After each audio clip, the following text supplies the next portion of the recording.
આજે મોરબી જિલ્લાના પ્રવાસ દરમિયાન આ વિસ્તારના ચૂંટાયેલા સૌ પ્રતિનિધિઓ દ્વારા અનેક કેસો બાબતે જે લેટર લખ્યા હોય, એના સિવાય અરજદારોએ જે ઉચ્ચ અધિકારીઓને ઈમેલ કર્યા હોય, મારી ઓફિસમાં ઈમેલ કર્યા હોય, એવા 52 થી વધારે અરજદારોને, અલગ અલગ સંસ્થાઓના આગેવાનોને અને એમના વિષયોને લઈને કરીબન 2.5 કલાક સુધી આ બધા જ અરજદારોને રૂબરૂ મોરબી જિલ્લા એસપી કચેરી ખાતે આજે સાંભળ્યા છે. અનેક લોકોના નિકાલ આજે સ્થળ પર જ આવ્યા છે. અનેક વિષયો જે રેવન્યુ જોડે જોડાયેલા હતા એ મુખ્યમંત્રીશ્રીની જનસંપર્ક કાર્યાલયમાં મોકલીને ધારાસભ્યશ્રી અને સાંસદશ્રીઓને સાથે રાખીને એમને કઈ રીતે મદદ કરી શકાય તે બાબતે બી ખાસ ચિંતા કરવામાં આવી છે.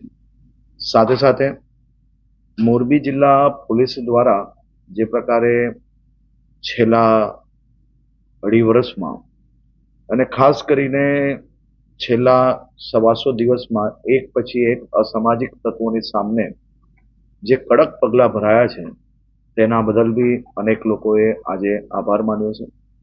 અનેક અરજદારોએ જેમને કોઈની લૂંટ થઈ હોય, ચોરી થઈ હોય, ચીટિંગ થઈ હોય અને ખાસ કરીને સીટની રચનાના માધ્યમથી ખૂબ નાના નાના વેપારીઓને એમની રકમ ઝડપથી પરત મળી રહી છે તે બદલ બી એમને પોલીસનો આભાર માન્યો છે. અને સાથે સાથે આવનારા દિવસોમાં બીજું શું કરી શકાય તે બાબતોનું ચર્ચા થઈ છે. આભાર. ખાસ કરીને જે વાત કરી તો એક જુગારની મેળ બાબતે અરજદાર સમાજ પાસે અત્યારે આવ્યા હતા. એને વાત કરી 3 વર્ષ પહેલા સેમ 22 સાથે 2022માં જુગારની મેળ થઈ, બોગસ રેડ હતી. આ બાબતે એને રજૂઆતો કરી છે, છતાંય કોઈ એક્શન નથી લેવાતા. શું કહેશો? નહીં, એટલે કોઈ બી વ્યક્તિ જે આરોપ લગાડે એ આરોપ પર તપાસ થાય.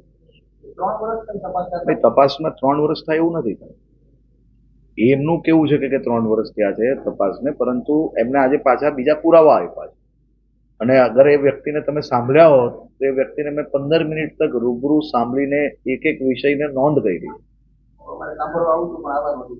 નહીં, એટલે તમને સાંભળવા આવું હતું એ જ હું સંભળાવું છું હમણાં. બરાબર છે. મારે અરજદારને સાંભળવા છે, મારે તમને બતાડવા માટે નથી આવ્યો હું.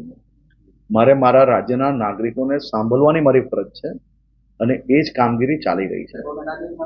તમે તો અમારા વરિષ્ઠ નાગરિક છો, બરાબર છે. પરંતુ ક્યારે બી કોઈ બી આપણે, તમે બી સમજો છો અને તમે અહીંયા જોઈ શકો છો કેટલા કલાકથી અરજદારોને કોઈને ટોલામાં સાંભળીને માત્ર વાત કરવા પૂરતું નહીં, પરંતુ મોરબી જિલ્લામાં એ લોકો અહીંયાથી ગાંધીનગર સુધી ધક્કા ના ખાવા પડે એ માટે અહીંયા આવ્યા. તમે જો કોઈ 5 જણના વિષયો અલગ પ્રકારના બી હોઈ શકે, પણ આપણે એવું જોવું જોઈએ કે મોટાભાગના લોકોના પ્રશ્ન નિકાલ લાવવા માટે કયા પ્રકારે મહેનત કરી રહ્યા છે. માત્ર કોઈ એક વસ્તુ કોઈ કહે અને આપણે એ વિષયને પકડીએ તો એ બી યોગ્ય ના કહેવાય. હમણાં તમે તમારી વાતમાં ધક્કા ન ખાવા પડે. મોરબીમાં જે સરકારી કૌભાંડ છે એટલે ગાંધીનગર ગુંજે છે જમીન કૌભાંડ, ફરિયાદથી લઈને અરજીથી લઈને જે કાંઈ થયું એની પાછળ એના માટે શું કહેશે? કેના માટે? બધા જ આરોપીને પકડી લેવામાં આવ્યા છે.